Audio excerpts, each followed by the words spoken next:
everyone, in today's video I'm glad to introduce to you to Kling 3. And this might be the biggest update to AI video generation we've ever seen. This is a real leap forward for filmmakers, advertisers, and creators. Imagine a single tool that handles multi-shot prompting, character consistency, and up to 15 seconds of cinematic video in a single generation. And that's insane because today, I'm breaking down everything you need to know about Kling 3, its new features, and why this update changes the game. You can now upload elements, use multiple reference images, and lock those references into your generation, so characters finally stay consistent from shot to shot. No more random faces, no more broken continuity, just clean, believable AI video. And in this video I'm walking you through my exact workflow, from setup to generation, and I'll also show you how to enable unlimited Kling 3.0. Now once you open Higgsfield, just head to the top navigation, click video, and select Kling 3.0 from the model list. I like to start with text to video because when you're not using a keyframe, your prompt becomes the blueprint. Think of it like pitching a scene. Who's in the frame, and how is the camera capturing it? The more clearly the model understands your intention, the better the result.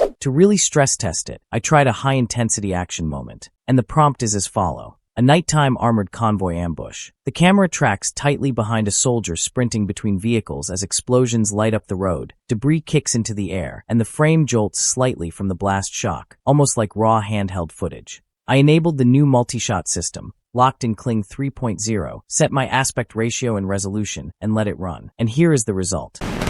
Keep moving! They're everywhere! Stay close and don't stop! What hits instantly is the consistency. Every cut feels deliberate, the motion stays grounded, and even the camera shake comes across as a stylistic choice instead of a technical hiccup. Now I will try testing it with a different prompt. A lone runner weaving through a crowded marketplace, with the camera locked just behind their shoulder. Now hit generate. Now here is the result. Just a little more. Stay sharp. Gotta keep this pace.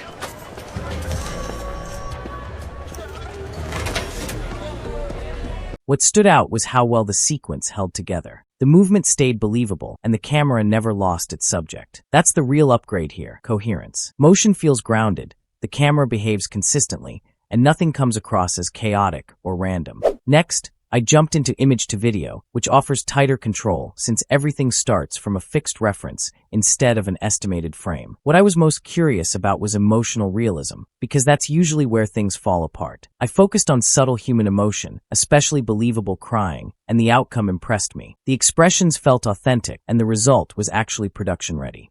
Next, I switched to a reference image. This time, the setup centered on a handsome male character standing still in a dimly lit interior, soft window light cutting across his face. The camera begins tight on his expression, then slowly drifts to a wider angle as the emotion sets in. I hit generate. I thought I was ready for this, I really did. But some things stay with you.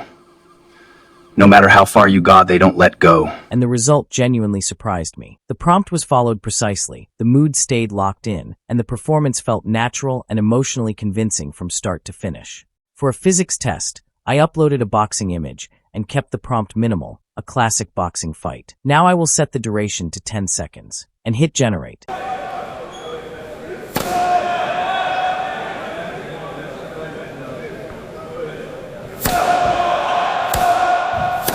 The movement looked natural, the pacing felt real, and nothing turned floaty or glitchy, which honestly surprised me. I will now try it out with another image. I uploaded a still image of a person walking through shallow water and kept the prompt extremely minimal, slow, deliberate movement through a flooded space. I set the duration to 10 seconds and hit generate. And this is the result. Every step feels alive, the water embracing my journey. This path may be flooded, but it only makes the trek more real.